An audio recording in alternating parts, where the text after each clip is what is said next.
Hello and welcome to I am voice. मैं मोहम्मद ज़िक्रिया।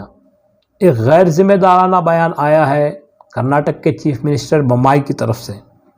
जब प्रश्न ने उनसे पूछा मॉरल पॉलिसिंग के बारे में तो उन्होंने ये कहा, ಯುವಕರು ಏನಾದ್ರೂ ಕೈಗೆತ್ತಿ ಈಗ ಅವರ ಒಂದು ಈ ಸಮಾಜಕ್ಕೆ ಭಾವನೆಗಳಿಗೆ ಧಕ್ಕೆ ಆಗದಂತೆ ಅವರು ಕೂಡ ನೋಡ್ಕೋಬೇಕಾಗ್ತದೆ. ಹೀಗಾಗಿ ಇದೊಂದು ಸಾಮಾಜಿಕವಾಗಿರುವಂಥ ಒಂದು ಪ್ರಶ್ನೆ ಇದೆ. ಇದರ ಬಗ್ಗೆ ನಾವು ಖಂಡಿತವಾಗಿ ಮಾಡಬೇಕು. ಮತ್ತು ಮಾರಲಿಟಿ ಅನ್ನೋದು ಬೇಕಲ್ಲ ಸಮಾಜದಲ್ಲಿ. ಇಲ್ಲ, ನೈತಿಕತೆ ಇಲ್ಲದೇ ನಾವು ಬದುಕೋಕ್ಕಾಗತ್ತಾ? ಇವತ್ತು ಒಂದು ನಿಮಿಷ ಕೇಳಿ. ಇವತ್ತು ನಾವು ನೈತಿಕತೆ ಇಲ್ಲದೆ ನಾವು ಬದುಕೋಕ್ಕಾಗೋದಿಲ್ಲ. ನಮ್ಮನ್ನೆಲ್ಲ ಇವತ್ತು ಸಂಬಂಧಗಳು, ನಮ್ಮೆಲ್ಲ ಶಾಂತಿ ಸುವ್ಯವಸ್ಥೆ ಇರುವಂಥದ್ದು ಒಂದು ನಮ್ಮ ಮೇಲೆ ನಮಗೆ ಕಂಟ್ರೋಲ್ ಇರುವಂಥ ಒಂದು ನೈತಿಕತೆ ಇಲ್ಲದಾಗ ಎಲ್ಲ ಥರದ. चलिए अब ज़रा इस बयान को समझते हैं। सीएम साहब ये कह रहे हैं कि अगर कोई एक्शन होगा तो रिएक्शन भी होगा। स्टेट का काम है कॉन्स्टिट्यूशनल मोरालिटी को प्रोटेक्ट करना। इनके इस बयान से गुंडों को और ताकत मिलेगी। कुछ दिन पहले बेलगावी में अरबाज का कत्ल हुआ था। अरबाज का ये गुनाह था कि वो दूसरे मज़हब की लड़की से प्यार करता था और अरबाज का बड़ा बेदर्दी से कत्ल किया गया।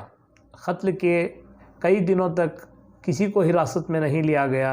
जब डिजिटल न्यूज़ मीडिया वालों ने रिपोर्टिंग करना शुरू की तब जाके प्रेशर पड़ा और 10 लोगों को हिरासत में लिया गया, जिनमें लड़की के माँ बाप और श्री राम सेना के लोग भी शामिल हैं। ये बात भी सामने आई है कि लड़की के वालिदैन ने श्री राम सेना को 5 लाख रुपए देकर अरबाज का कत्ल करवाया था। और एक हादसा पेश आया बेंगलोर के बीटीएम लेआउट में, जहां एक मुस्लिम औरत एक गैर मुस्लिम मर्द के साथ रात को बाइक पे घूम रही थी और वहां के लोगों ने इस पे एतराज़ ज़ाहिर किया। इसी की एक वीडियो भी वायरल हुई, जिसके चलते 2 मुसलमानों को हिरासत में लिया गया।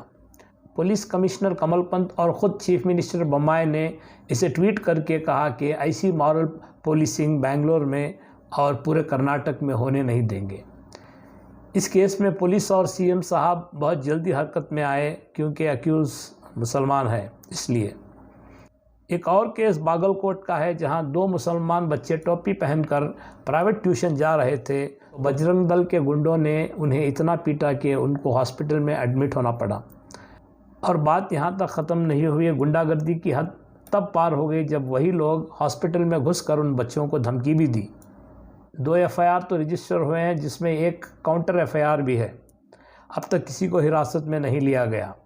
ये सब केसेस बताने का मकसद ये है कि सीएम के इस स्टेटमेंट से कि एक्शन से रिएक्शन होगा, ये स्टेटमेंट हिंदुत्व गुंडों के इरादों को और मजबूत करता है और आने वाले दिनों में कर्नाटक भी उत्तर प्रदेश और मध्य प्रदेश की तरह मॉरल पुलिसिंग में हद से ज़्यादा मुलव्विस हो सकता है।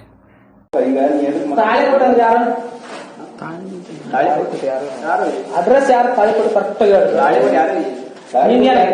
ನನಗೆ ಎದಿ ಹೊಡೆದ ಎದಿಗೆ ಇಲ್ಲಿ ತೊಡ್ಡಿಗಿಂತಲೇ ಏನಾಗಿದೆ ಬ್ಯಾನ್ ಐತಿ ಇಲ್ಲಿ ಎದಿ ಬ್ಯಾನ್ ಈ ಸ್ಕ್ಯಾನ್ ಮಾಡ್ಕೊಂಡ್ ಬರ್ಬೇಕಿಲ್ಲ, ಹೋಗಿ ಒಂದು ರಿಪೋರ್ಟ್ ತಗೊಂಡು ಹೋಗು. ಎಕ್ಸ್ರೇ ಅವರು ಇಲ್ಲ ಇಲ್ಲಿಕಂದ್ರೆ ಇಬ್ರು ಪಾಟೀಲ್ ಹಾಸ್ಪಿಟಲ್ ಹೋಗಿ ರಿಪೋರ್ಟ್ ಬೇಕಾದ್ರೆ ಹೋಗು, ಸ್ಕ್ಯಾನ್ ಮಾಡ್ಕೊಂಡು ಹೋಗು, ಸ್ಕ್ಯಾನ್ ಮಾಡಿ ರಿಪೋರ್ಟ್ ಕೊಡು. ನನ್ನ ಹೆಸರು ಯಾಕೆ ಹೇಳ್ತೀನಿ? ಒಟ್ಟಿಗೆ ನಿಂದಿರ್ಸಿ ಹಾಕ್ತೀನಿ, ಎಲ್ಲರಿಗೂ ನಿಂದಿರ್ಸಿ ಹಾಕ್ತೀನಿ. ನನ್ನ ಕಾಂಟ್ಯಾಕ್ಟ್ ಬಂದ್ರೆ ನಾ ಹೇಳ್ತೀನಿ ನೋಡು. 2 ಸಲ ಒಳಗೆ ಹೋಗಿ ಬಂದವ್ ಏನ್ ದೊಡ್ಡ ಆಗದಲ್ಲ. ಇನ್ನೊಂದ್ಸಲ ಹೋಗೋದು 3 ತಿಂಗಳು ಅತ್ತ ಒಂದ್ ವಾಗದೆ ಅಂದ್ರೆ 3 ತಿಂಗಳು ಇರ್ತೀನಿ, ಆಮೇಲೆ ಹೊರಗೆ ಬರ್ತೀನಿ. ನಾನು ಒಳ್ಳೆ ಉಲ್ಟಾ ಅಡ್ರೆಸ್ ಇಟ್ಟಿಗೆ ಅವ್ರ ಮ್ಯಾಗ ಮಾಡ್ತೀನಿ. ನಾನು ಜಾತಿ ಮ್ಯಾಗ ಬೈದಾನ ಚುಚ್ಚಿನ್ರಿ ಅಂತ ಹೇಳ್ತೀನಿ. ನಾ ಸ್ವಚ್ಛಾಗ ನೋಡ್ತೇನ್ ಬೇಕಾರ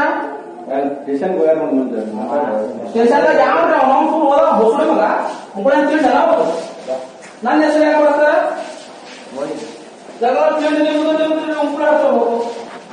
अब चलिए इस एमपी के बारे में जानते हैं।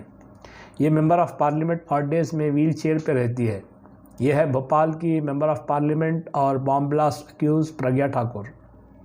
जब भी एनआईए में पेशी होने का वक्त आता है, ये बीमार हो जाती हैं और व्हील चेयर में दिखाई देती हैं और इवन डेज़ में कभी गरबा तो कभी कबड्डी खेलती हुई नज़र आती हैं।